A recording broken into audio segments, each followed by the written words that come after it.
কিছুক্ষণ আগে আমরা আপনাদের জানাচ্ছিলাম মমতা বন্দ্যোপাধ্যায় উদ্বিগ্ন। আজই উত্তরবঙ্গে রওনা হচ্ছেন তিনি। কিভাবে ওখানে উদ্ধার কাজ চলছে তা তিনি দাঁড়িয়ে থেকে খতিয়ে দেখবেন। অনুপ প্রতিনিধি আমার সঙ্গে সরাসরি রয়েছেন। অনুপ, কখন যেতে পারেন মুখ্যমন্ত্রী মমতা বন্দ্যোপাধ্যায়?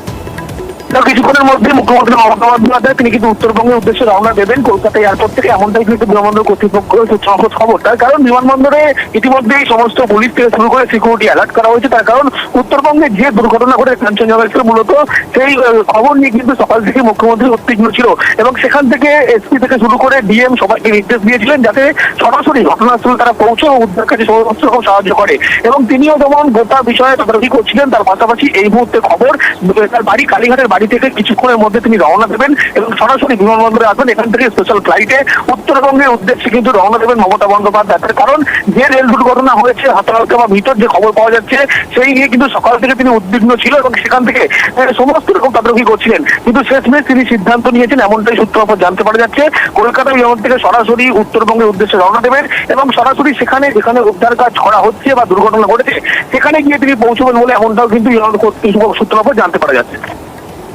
ধন্যবাদ অনুপ। আর ওখানে কিভাবে কাজ চলছে এখনো পর্যন্ত কি খবর পাচ্ছি আমরা? কতজন আহত জানবো। আমার সঙ্গে বিশ্বজিৎ রয়েছেন। বিশ্বজিৎ, ঘটনার ঠিক পরেই তুমি ঘটনাস্থলে পৌঁছো, তো প্রথমে একটু জেনে নিতে চাইবো যে উদ্ধার কাজ কিভাবে হচ্ছিল।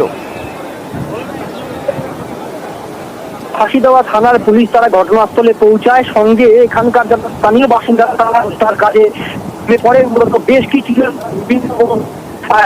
পড়েছিল তাদেরকে প্রথম অবস্থায় উদ্ধার করে তাদেরকে প্রাথমিকভাবে উত্তরবঙ্গ মেডিকেল কলেজ হাসপাতালে পাঠানো হয়েছে। পরবর্তীকালে প্রশাসনের কর্তারা, রেল কর্তারা আসে, এনডিআরএফ টিম আসে, তারা কিন্তু হয়েছে সেখান থেকেও বেশ কয়েকজনকে বার করা হয়েছে। প্রায় 26-27 জনকে কিন্তু ইতিমধ্যে উত্তরবঙ্গ মেডিকেল হাসপাতালে পাঠানো হয়েছে।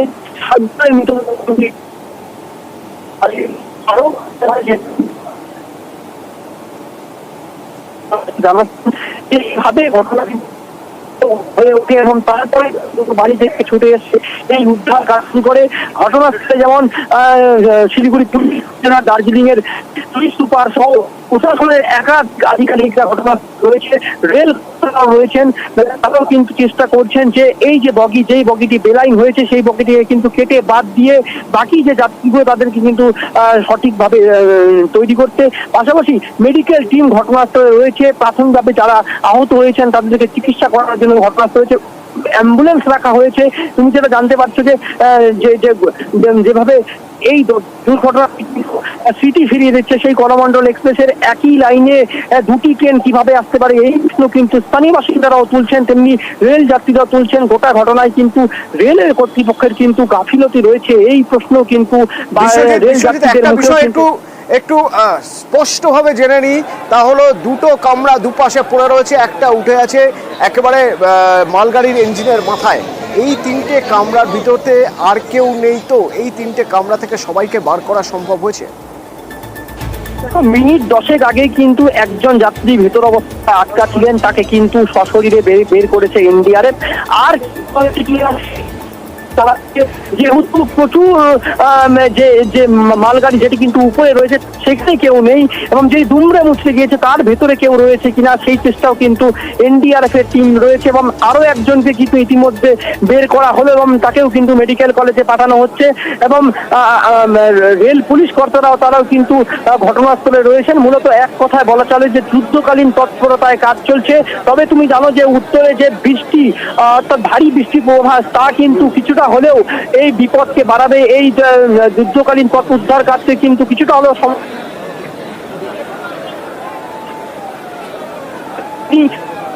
কিন্তু বিশ্বজিৎ সঙ্গে থাকো। এখনো পর্যন্ত কামরার ভিতরে, বগির ভিতরে কেউ আটকে রয়েছেন কিনা সেসব দিক খতিয়ে দেখা হচ্ছে। 27 জনের মতো এখনো পর্যন্ত আহত, 7 জনের মৃত্যুর খবর পাওয়া যাচ্ছে। বিশ্বজিৎ আমার সঙ্গে রয়েছেন, অপর প্রতিনিধি পার্থপ্রতিম আমার সঙ্গে রয়েছেন। বৃষ্টি বাদ সাধছে, দ্রুত উদ্ধার করতে গেলে বাধা হয়ে দাঁড়াচ্ছে বৃষ্টি। কিন্তু যারা এই দুর্ঘটনার সাক্ষী হয়ে থাকলেন তাদের কাছে অনেক দিন ধরে এই দুঃস্বপ্নের মতো তারা করে বেড়াবে ওই মুহূর্ত এবং তার পরবর্তী মুহূর্তগুলো। তারা কি বলছেন শুনুন। ট্রেনটা এমনভাবে ঝাঁকুনি দিল আমরা ভাবলাম হয়তো কেউ চেন টেনেছে, কিন্তু সেই মুমেন্টে এতটাই ঝাঁকুনি বেড়ে গেল যে ও একজন ভদ্রমহিলা নিচে পড়ে গেলেন, মাথায় চোট খেয়েছেন। আমার মেয়ে আর আমার বউ নিচেই ছিল কিন্তু পড়ে গেছিলো।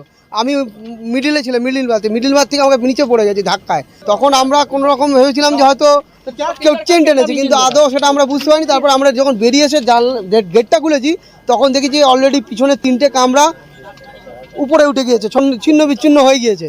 ভয় মানে ওখানে গা শিরশির করে কাঁপে। অসুস্থ বাবাকে নিয়ে এসেছিলাম, ডাক্তার দেখাবো বলে ওখানে প্রেশার হাই হয়ে রয়েছে। হ্যাঁ, আহত তো ভালোই হয়ে গেছে। এদিকে পিছনে যাচ্ছি না, নিজের শরীরটা ঠিক নেই, বাবারও ঠিক নেই। এইসব দেখে बागी में बैठे हुए थे, पीछे से गाड़ी का वो हुआ तो हम लोग नीचे भी गिर गए। बच्चे हमारे थे 2-4 नीचे गिर भी गए। इसके बाद हम लोग देखे तो 2-4 इंजन हम बचाने में हम ड्राइवर को भी वो निकाले बाहर, इंजन मालगाड़ी का ड्राइवर को बचा हुआ था। लेकिन क्या हुआ इसके बाद हम नहीं बता पाएंगे।